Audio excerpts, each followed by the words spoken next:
Bienvenidas a todos y a todos. Quiero empezar agradeciendo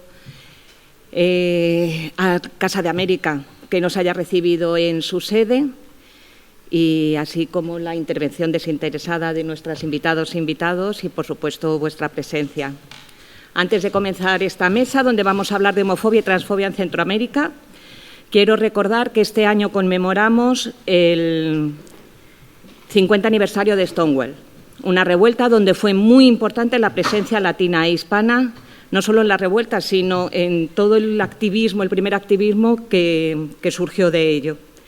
En el marco de la celebración del orgullo LGTBI de esta Conferencia Internacional de Derechos Humanos del World Pride, la Fundación Pedro Cerolo, a la que represento, queremos reafirmar nuestro compromiso con la defensa de los derechos de todas las personas LGTBI, no solo en España, sino en el mundo entero. Porque para nosotros es una cuestión de derechos humanos. Vienen tiempos duros, por lo que, como decía Pedro Cerolo, no olvidemos que los derechos se conquistan, se disfrutan, pero sobre todo tenemos que defenderlos. Está claro que queda mucho camino por recorrer y este camino hacia la igualdad LGTBI no sería posible sin las organizaciones y personas activistas que no cejan en su lucha y defensa, como los que tenemos en esta mesa. Para mí es un orgullo presentaros a Carlos Sanguino, que es responsable de diversidad afectivo-sexual de Amnistía Internacional España. Desde el 2009 ha coordinado diversas campañas LGTBI de Amnistía y podemos destacar, por ejemplo, el que consiguieran la no aprobación del Código Penal de Uganda, que planteaba la pena de muerte para las personas homosexuales. A su lado se encuentra Gabriela Gutiérrez.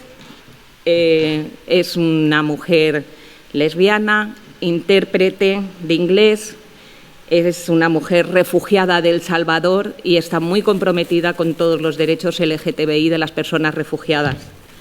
Y a su lado se encuentra Gabriel Escobar, que es coordinador de comunicaciones de la asociación Comunicando y Capacitando a Mujeres Trans con y sin VIH en El Salvador.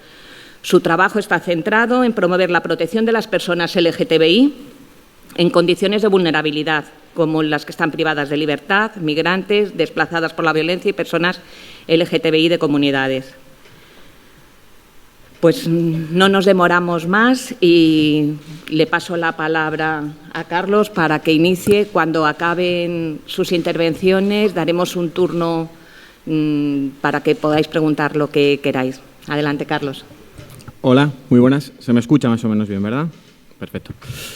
Bueno, lo primero, agradecer muchísimo a la organización que nos permita estar en este foro lanzando algunas ideas, ¿no? Porque, sobre todo, mi idea hoy aquí es proponer algunas ideas básicas, cosas a tener en cuenta que pueden estar pasando con las personas LGBTI en Centroamérica, que quizás luego nos lleven en el debate posterior y en la ronda de preguntas a profundizar más en ellas, ¿no? Pero por lo menos lanzar algunas preguntas iniciales, ¿no? Entonces vaya por delante el agradecimiento a organizadores y organizadoras, especialmente a Paula, que ha estado ahí en todo este momento ahí whatsappeándose conmigo para que esto más o menos tuviera sentido y estuviera bien organizado.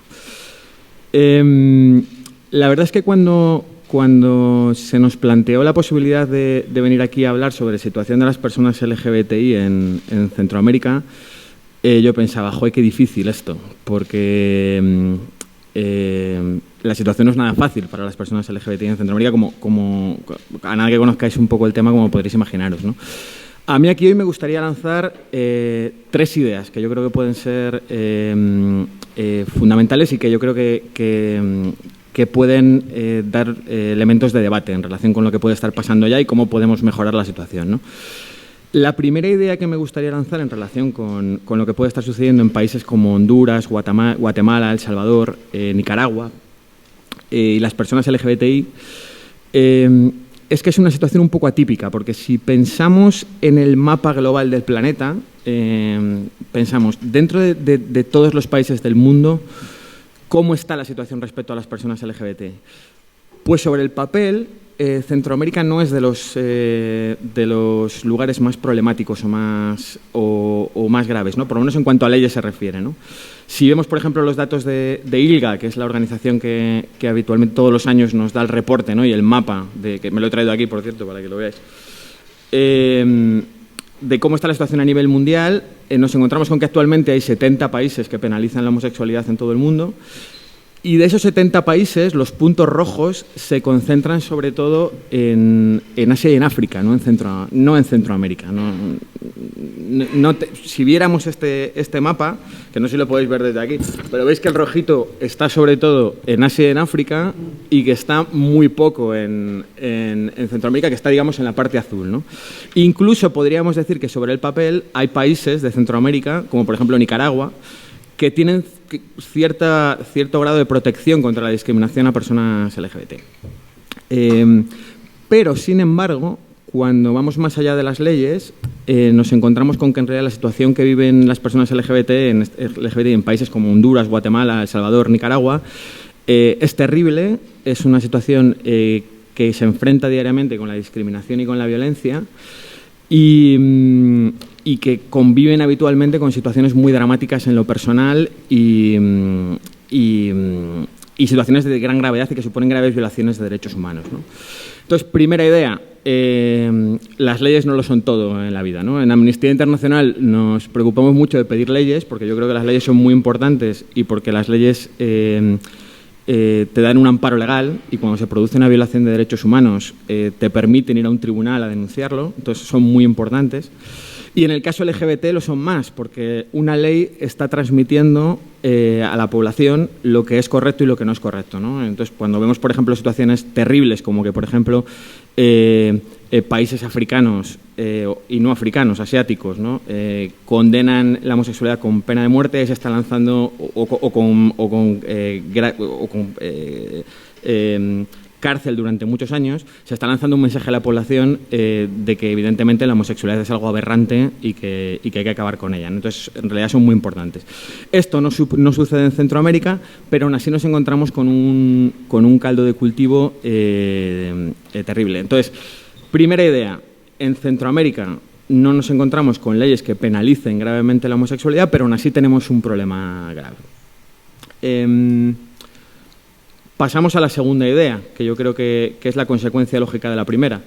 Si no existen leyes en Centroamérica que penalizan la homosexualidad, ¿por qué sucede esto? ¿Por qué en realidad las personas LGBTI conviven con dosis diarias de gran violencia? ¿Por qué se producen crímenes de odio regularmente contra estas personas en estos países? ¿Qué sucede aquí para que esto se produzca, ¿no? Y yo creo que aquí nos encontramos con un caldo de una mezcla de diferentes motivos, ¿no? Por un lado, nos encontramos, en muchos casos, con líderes políticos y religiosos que fomentan, instigan y promueven la homofobia y la transfobia. A veces no necesitas una ley que penalice la homosexualidad para marcarte unas declaraciones en prensa que lo que están diciendo, que lo que están transmitiendo es que esto de la homosexualidad es una aberración y que es antinatural, ¿no? Y esto yo creo que tiene que ver en toda la situación que se está viviendo en algunos países de Centroamérica, con el poder de influencia creciente que están teniendo en algunos gobiernos o dentro del marco de equilibrios que hay en los diferentes parlamentos de los diferentes países, de las opciones conservadoras o líderes religiosos que están empezando a tener cada vez más, en los últimos años, cada vez más presencia y poder de decisión dentro de la vida política habitual en estos países, ¿no? Nos encontramos, con independencia de esto, con situaciones que exceden lo LGBT, pero que terminan perjudicando claramente a las personas LGBT. Por ejemplo, en Nicaragua viven una situación de represión generalizada contra la libertad de expresión desde hace algún tiempo ya, y esto se está cebando especialmente en determinados colectivos, como pueden ser, por ejemplo, organizaciones de mujeres y personas LGBTI, ¿no? Entonces, dentro de un contexto general de violencia, nos encontramos con que las personas LGBT están siendo especialmente atacadas, ¿no?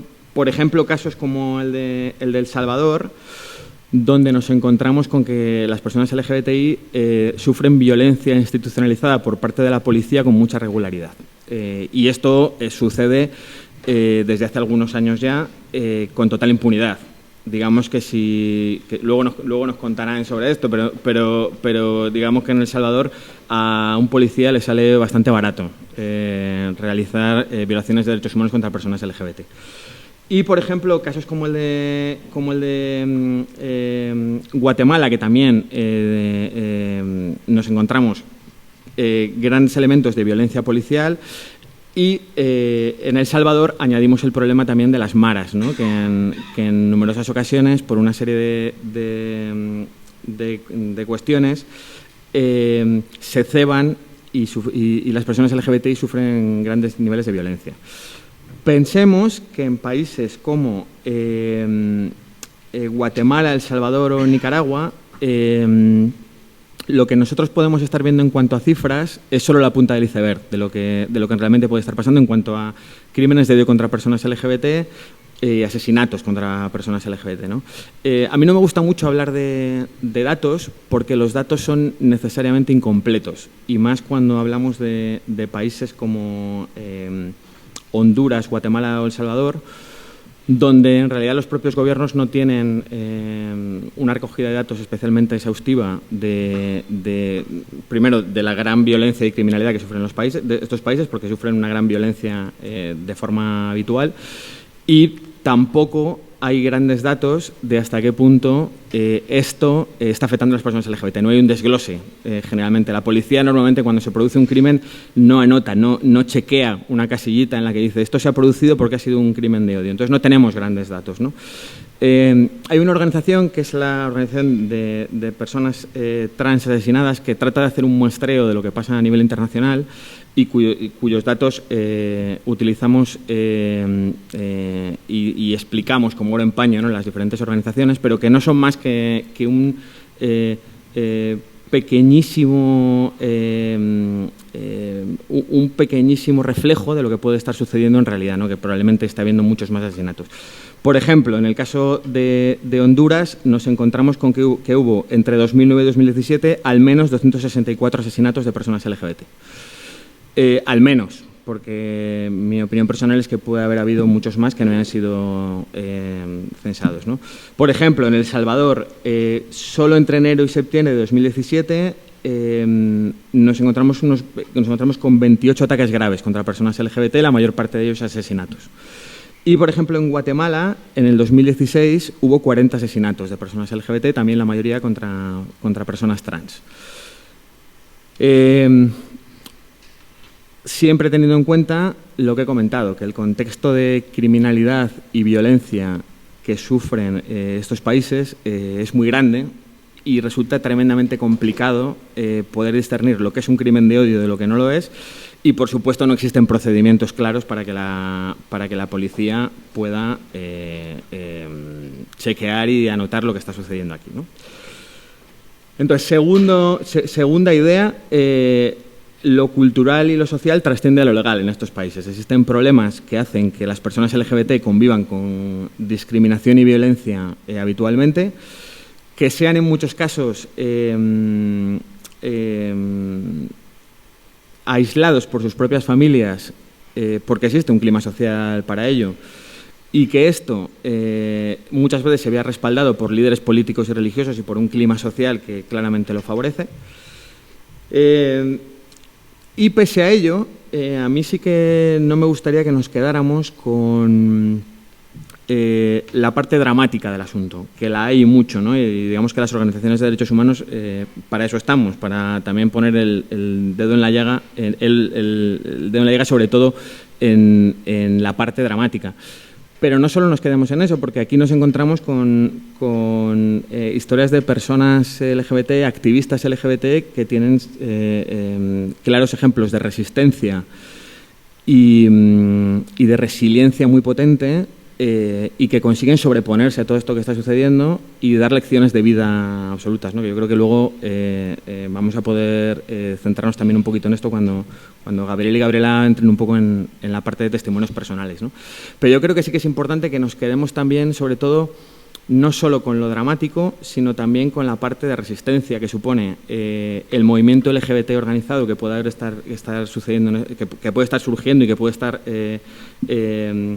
moviéndose en estos países, y que supone, a mi modo de verlo, una prueba casi heroica de activismo, ¿no? Porque pienso, por ejemplo, en las organizaciones LGBTI en España, que hacen un trabajo maravilloso y que el punto en el que estamos es gracias a todo el trabajo que han hecho durante muchos años, pero pienso cómo puede ser activista LGBT en países como Honduras o El Salvador, ¿no? Pues una auténtica prueba de vida cada día, ¿no? Entonces yo creo que ahí hay que quedarse con eso, con la parte positiva y chapó por lo que hacen día tras día, ¿no?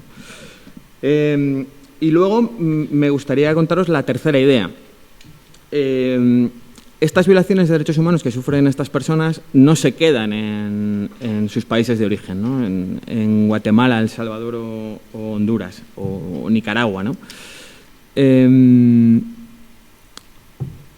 Estas personas en muchas ocasiones viven situaciones de violencia y discriminación tan claras y tan evidentes en su día a día que estas personas deciden marcharse, ¿no? Y entonces se produce un tránsito que en el caso de Centroamérica suele terminar o trata de terminar en muchos casos en Estados Unidos, ¿no? Entonces aquí hay un ciclo que se produce entre varios países, especialmente entre Guatemala, Honduras y El Salvador y Estados Unidos, que atraviesan México, y que supone un camino vital en el cual se producen tremendas violaciones de derechos humanos y donde estas personas sufren violencia policial sobre todo, pero no solo, y en el mejor de los casos se terminan encontrando con una frontera con un país como Estados Unidos que muchas veces no va a garantizar sus derechos humanos cuando llegan al punto de partida, ¿no?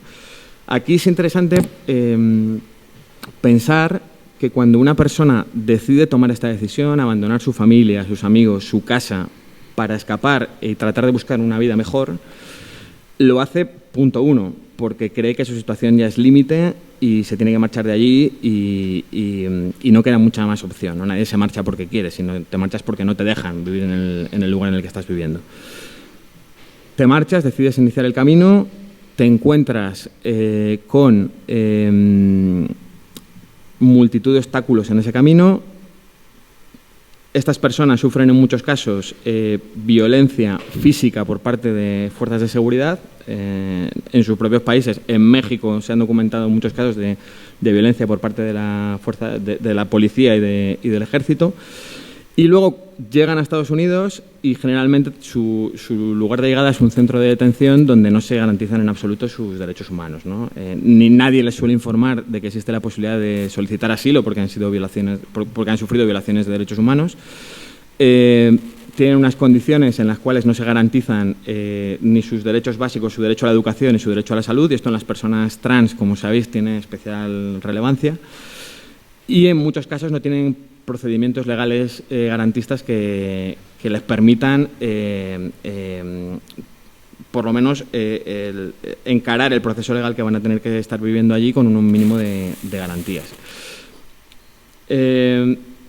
Aquí lo que termina sucediendo en muchos casos es que estas personas son deportadas a sus países de origen y otra vez vuelta a empezar, ¿no? Aquí Amnistía en el 2017-2018 sacó un informe bastante interesante sobre lo que pasaba con estas personas de Guatemala, Honduras y El Salvador, donde algunas personas habían intentado cruzar la frontera 3 o 4 veces después de sucesivos intentos de deportación, ¿no? Entonces yo creo que sí que es interesante que nos quedemos como tercera idea con el planteamiento de que en realidad esto no se acaba en tu país de origen, sino que se termina reproduciendo, la discriminación y la violencia se termina perpetuando cuando tú tratas de marcharte y tratas de buscar un lugar mejor, ¿no?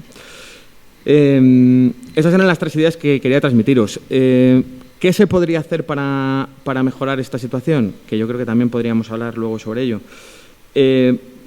Vaya por delante.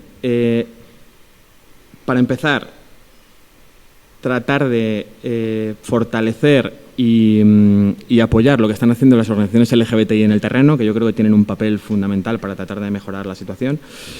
Y luego, como personas individuales, podemos sumarnos a todas las iniciativas que surgen, que hay muchas de muchas organizaciones LGBT, cada vez más, ¿no?, que lo que tratan es de presionar a los gobiernos para que esto no se produzca. Y creedme que a veces esto produce resultados y efectos, ¿no? Muchas veces personas individuales protestando ante gobiernos consiguen cambios y cambios reales para que cambian la vida de personas que tienen nombre y apellidos, ¿no? Entonces yo creo que eso es lo importante. Y eso es todo. Pues le damos la palabra a Gabriela. Gabriela. Hola, mi nombre es Gabriela.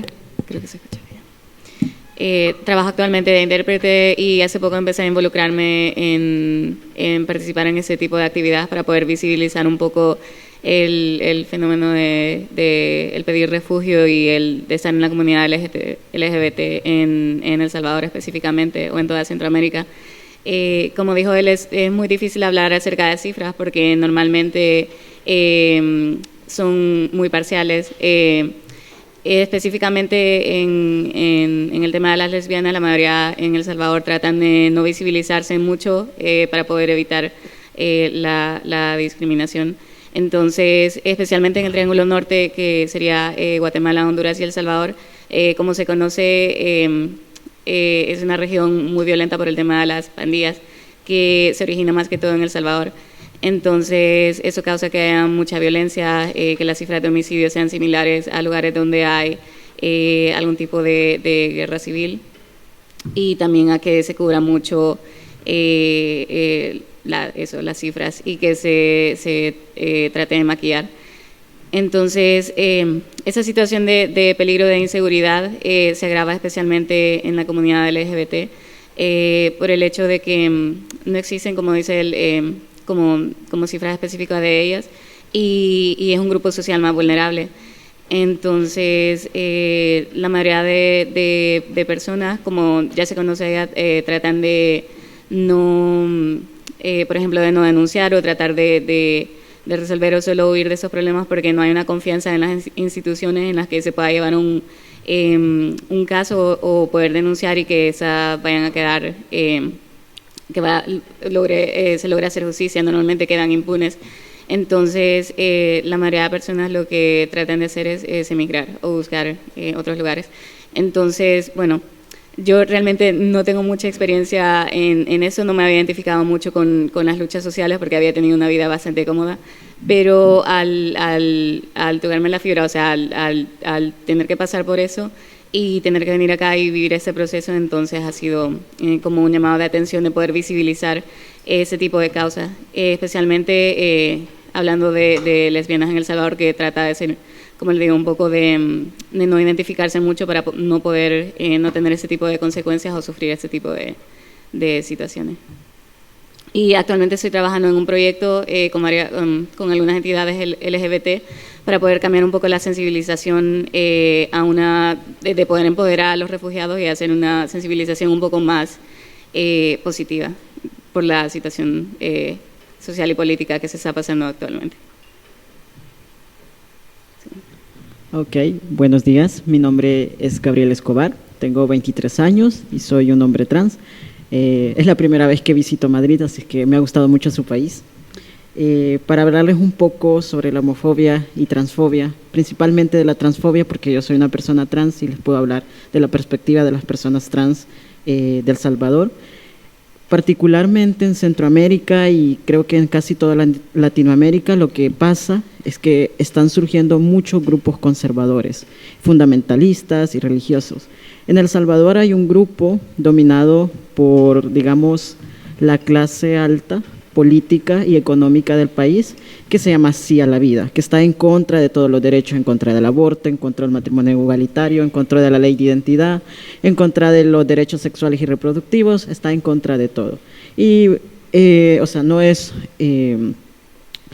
y sabemos, pero todos los activistas y defensores de derechos humanos sabemos perfectamente quién dirige este movimiento y quién da su discurso de odio, pero lo interesante es que o sea, las autoridades o las personas que podrían detenerlo no lo detienen, y Ahí tenemos casi que a diario algún tweet, porque todo se mueve por redes sociales, de Regina de Cardenal, que es la persona que dirige el movimiento Hacia la Vida. Particularmente, como mencionaban antes mis compañeros sobre cifras, yo creo que sí les puedo dar un poco de cifras, porque de eso me encargo yo en la organización. Yo me encargo de documentar homicidios de personas LGBTI en El Salvador, no particularmente de los crímenes de odio, son las agresiones, amenazas, pero yo solo documento homicidios, porque básicamente documentar amenazas, golpes y agresiones es todavía mucho más difícil. Nosotros como Concavis en el 2019 ahorita tenemos 4 casos de personas LGBTI asesinadas, 2 hombres gay, 2 mujeres trans. Una de esas mujeres trans era una deportada de México y que solicitó asilo y se le dio de hecho la condición de refugiada en México, pero por cuestiones personales tuvo que regresar a El Salvador y solo regresó a El Salvador un mes después a morir. En el 2018 tenemos 12 casos de personas LGBTI asesinadas, la mayor parte de ellas son mujeres trans, aunque tuvimos el caso de una mujer lesbiana y un hombre trans, que es particularmente interesante porque normalmente no se visibiliza, sino que solo se visibilizan las muertes de mujeres trans y hombres gay, porque es más visible por su expresión de género identificarlos. El caso del hombre trans es... nosotros en nuestra organización asistimos a las personas desplazadas por la violencia, es decir, a las que migran, a las que se mueven de su sitio de residencia a otro sitio de residencia, pero siempre dentro del país. Entonces, el caso de este chico trans, nosotros le estábamos asistiendo, tuvimos como 3 días ahí en nuestra organización y bueno, ya no pudimos continuar asistiéndolo porque nos dimos cuenta de que... Bueno, no nos dimos cuenta, sino que fue asesinado, posiblemente por las pandillas. Y lo particular, aunque el compañero mencionaba que sí en El Salvador hay leyes, de hecho, en nuestro Código Penal hay una reforma en los artículos 129 y 155 que tipifica los crímenes por orientación o identidad y expresión de género. Esta reforma empezó en el 2015, pero hasta ahorita, del 2015 al 2019, no ha habido ningún caso conocido donde se tipifique algún crimen por odio. Normalmente se clasifican como, por ejemplo, el de mujeres lesbianas como feminicidio, el de una mujer trans menor de edad del año pasado se clasificó exactamente como un homicidio de un menor de edad agravado. Entonces, hasta el momento no tenemos ninguna condena bajo este Código Penal. También creo que de lo más sonado a nivel internacional fueron los 3 crímenes por odio en el 2017 que se perpetuaron a 3 mujeres trans. Lo interesante de este caso es que de estas 3 mujeres trans, 2 de ellas fueron asesinadas en el mismo lugar y a la misma hora, pero a una tercera hubo un espacio de 72 horas, de 48 horas, donde pudo habérsele salvado la vida a esta tercera mujer trans, porque era compañera de estas 2 mujeres trans antes asesinadas, pero el gobierno y las instituciones de seguridad no tienen los mecanismos de defensa para los mecanismos o la ruta de atención cuando una persona LGBTI está en situación de riesgo. De hecho, muchas de las instituciones del gobierno, como son la PNC, la Policía Nacional Civil, la Fiscalía General de la República o la Procuraduría para la Defensa de los Derechos Humanos, no refieren los casos a las organizaciones de sociedad civil porque no tienen la forma o la capacidad de responder ante las situaciones. Otra cosa interesante es nosotros como Concavis trabajamos en las personas desplazadas. El año pasado atendimos a 71 casos, de los cuales 56 personas fueron recibidas por desplazamiento interno. La mayoría, el 70% de ellas eran mujeres trans y el 30% se dividía entre hombres gay, mujeres lesbianas, hombres trans y personas heterosexuales que son parejas de algunas mujeres trans o de algún hombre trans.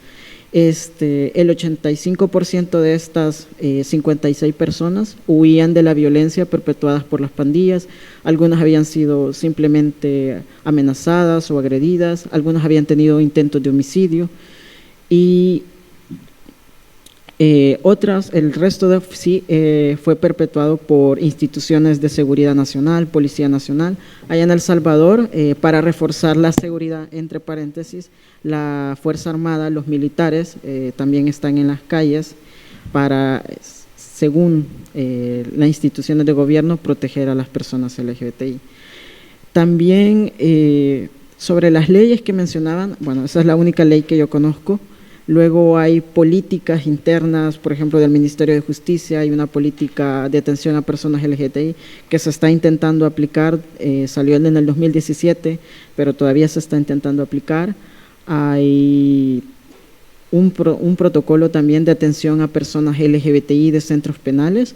Como con CABIS nosotros trabajamos bastante, bueno, somos la única organización que trabaja con las personas LGBTI de los centros penales y nosotros hacemos visitas, no mensuales, pero sí tal vez tratamos de hacerlas seguidas y nos damos cuenta de la situación. Normalmente en los centros penales siempre se violan a los derechos humanos, pero a las personas LGBTI es un abuso más reiterado. Pero afortunadamente tenemos como el apoyo de la institución que se encarga de los centros penales para ir evaluando, por lo menos facilitarles un poco, darle beneficios a las personas LGBTI. Y luego, hasta este año, antes del cambio de gobierno, antes del 1 de junio, teníamos un decreto ejecutivo por parte del órgano ejecutivo de El Salvador, que era el decreto ejecutivo número 56, que tenía sus límites, porque decía que no discriminaran a las personas LGBTI, pero no decía qué pasaba si discriminaban a las personas LGBTI, solo le decía, por favor, personas no discriminan a las personas LGBTI, pero si quiere hacerlo, si tiene la voluntad, porque no tenía ninguna sanción. Y con el cambio de gobierno, este decreto y, digamos, la institución que estaba encargada, que era la Dirección de Diversidad Sexual, dentro de la Secretaría de Inclusión Social, ha desaparecido. Entonces, hasta ahorita el movimiento LGBT tiene conocimiento de que esta Dirección de Diversidad Sexual pasó al Ministerio de Cultura, aunque estamos insatisfechos nosotros como movimiento porque decimos, la población LGBTI no es algo de moda, algo de pinturitas o de cosas arqueológicas, o sea,